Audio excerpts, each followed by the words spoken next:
नमस्कार।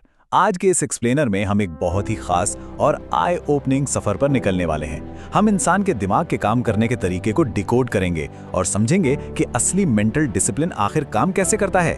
अगर जिंदगी में कुछ वाकई बड़ा हासिल करना है तो ये समझना बेहद जरूरी है। तो चलिए बिना किसी देरी के सीधे शुरू करते हैं। लेकिन आगे बढ़ने से पहले एक बहुत ही गहरी सच्चाई पर गौर करते हैं। हम सबके साथ कभी ना कभी ऐसा होता है ना, रात को सोने से पहले हम खुद से बड़े बड़े वादे करते हैं। कल से सब बदल जाएगा, सुबह जल्दी उठूंगा, जमकर मेहनत करूंगा, सारी बुरी आदतें छोड़ दूंगा। पर सुबह होते ही हम वही पुराने इंसान क्यों बन जाते हैं? अलार्म बजता है और हम उसे सीधा स्नूज कर देते हैं। ये एक ऐसा स्ट्रगल है जिसमें लगभग हर इंसान उलझा हुआ है। चलिए इसको थोड़ा और डीपली समझते हैं। अर्जुन की कहानी पर नजर डालते हैं। रात के 2 बज रहे हैं, पूरा शहर सो रहा है, लेकिन अर्जुन अपने कमरे में अकेला बैठा है। टेबल पर अधूरी किताबें रखी हैं, लैपटॉप खुला है और मोबाइल पर एंडलेस रील स्क्रॉल हो रही हैं। सामने एक डायरी है जिसमें उसने अपने सारे बड़े सपने लिख रखे हैं, सक्सेस, फ्रीडम, फिटनेस। पर असलियत में कुछ नहीं बदल रहा। वो इस 2 AM ट्रैप में बुरी तरह फंस चुका है। क्योंकि दोस्तों, दुनिया की सबसे खतरनाक जेल लोहे की सलाखों से नहीं बल्कि एक कमजोर दिमाग और आलस से बनती है। अब यहाँ जो सबसे इंटरेस्टिंग बात है वो ये कि अर्जुन को इस भंवर से निकलने का रास्ता तब मिला जब एक दिन पार्क में उसे एक समझदार बुजुर्ग मेंटर मिले। उन बुजुर्ग ने जमीन पर 2 लाइनें खींची और एक बहुत गहरा राज बताया। उन्होंने कहा कि हम सबके अंदर हमेशा 2 लोगों के बीच एक जंग चलती रहती है। एक साइड वो है जो हमेशा आराम, इंस्टेंट खुशी और सबसे आसान रास्ता ढूंढती है, और दूसरी साइड वो है जो महानता, डिसिप्लिन और असली ग्रोथ चाहती है। हर एक दिन, हर सुबह इन दोनों के बीच एक जबरदस्त लड़ाई होती है।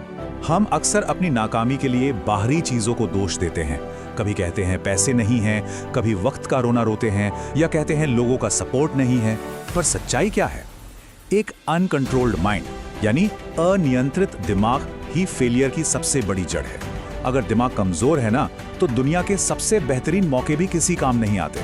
असली लड़ाई कभी बाहर होती ही नहीं। असली लड़ाई हमेशा हमारे अपने दिमाग के अंदर चल रही होती है। उस मेंटोर ने अर्जुन को एक टास्क दिया, पूरा दिन सिर्फ अपने दिमाग को ऑब्जर्व करने का। और नतीजा देखकर अर्जुन हैरान रह गया। उसका दिमाग हर मिनट सिर्फ मजे की मांग कर रहा था। फोन चेक करना, सोशल मीडिया खोलना, जंक फूड खाना, ये सब करना कितना आसान है ना।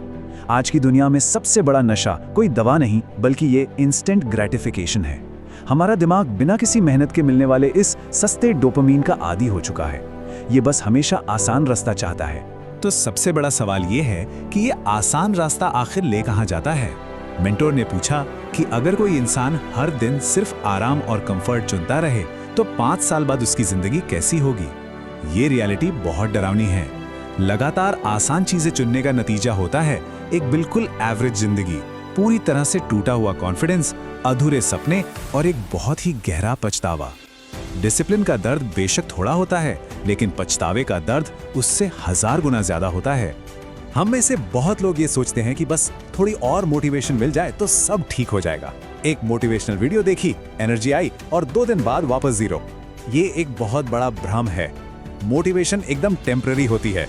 अगर कोई सिर्फ काम करने के मूड आने का इंतजार करता रहेगा तो वो कभी कंसिस्टेंट नहीं हो पाएगा। असली सक्सेस हमारे टेम्पररी इमोशन से नहीं बल्कि मजबूत सिस्टम्स बनाने से आती है। तब खुद को रोकने का तरीका क्या है? सिर्फ अपनी विल पावर यानी इच्छा शक्ति के भरोसे बैठना एक हारी हुई और थका देने वाली लड़ाई है। अगर सामने जंक फूड रखा है या फोन बिल्कुल पास में है तो दिमाग आखिर में हारी मानेगा। विल पावर एक ऐसी जंग है जो लगातार टेम्पटेशन के सामने टूट जाती है। इसके बजाय हमारा एनवायरनमेंट बिना किसी शोर के हमारे पूरे बिहेवियर को कंट्रोल करता है।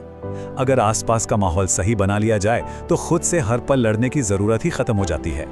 इसीलिए मेंटोर ने अर्जुन को अपना एनवायरनमेंट बदलने के कुछ बेहद प्रैक्टिकल स्टेप्स बताए।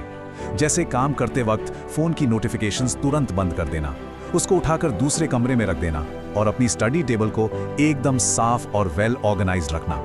ये सुनने में बहुत छोटे कदम लगते हैं, लेकिन जब डिस्ट्रैक्शन सामने होगा ही नहीं तो दिमाग अपने आप फोकस करेगा।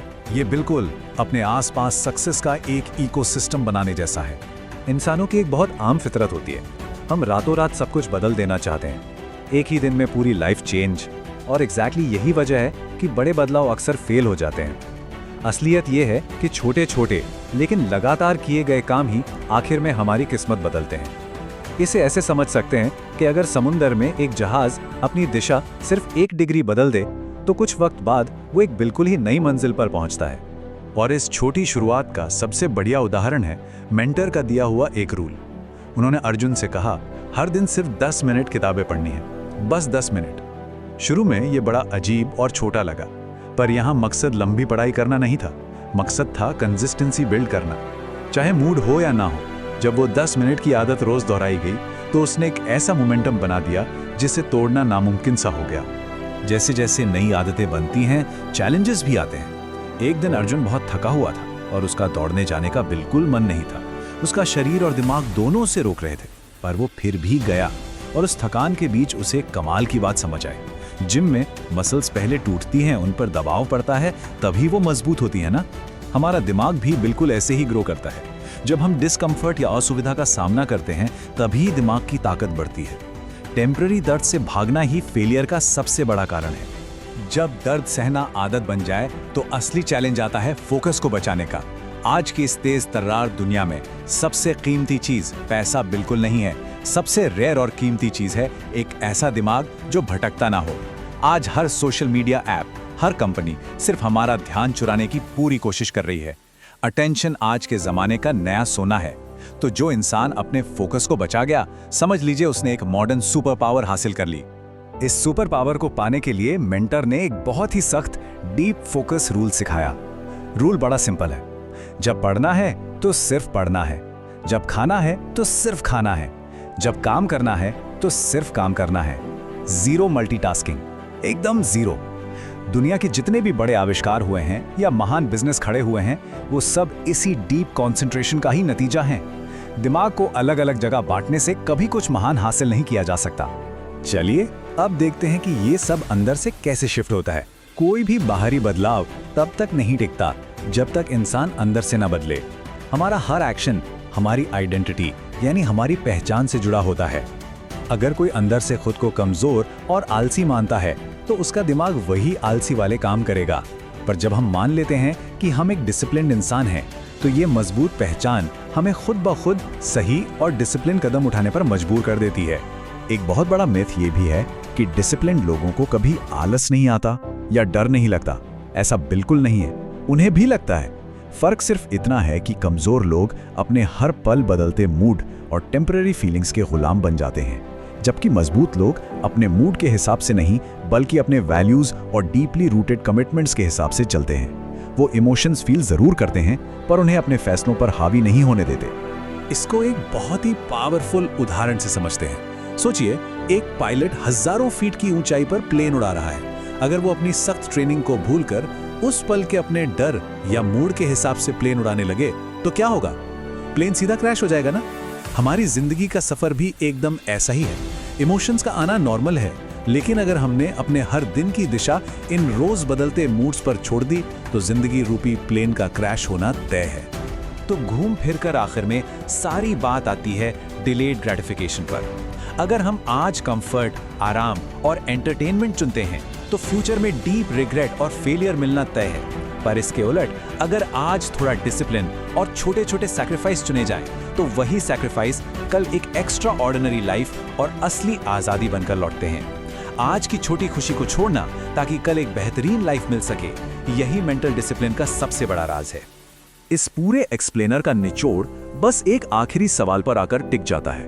देखिए, दर्द तो दोनों रास्तों पर है। एक रास्ता डिसिप्लिन का है जो आज थोड़ा दर्द देता है पर कल जिंदगी बना देता है, और दूसरा रास्ता पछतावे का है जो आज आराम देता है पर कल जिंदगी भर रुलाता है। सवाल यह है कि हम क्या चुनेंगे, आज का टेम्पररी दर्द या आने वाले कल का जिंदगी भर का पछतावा।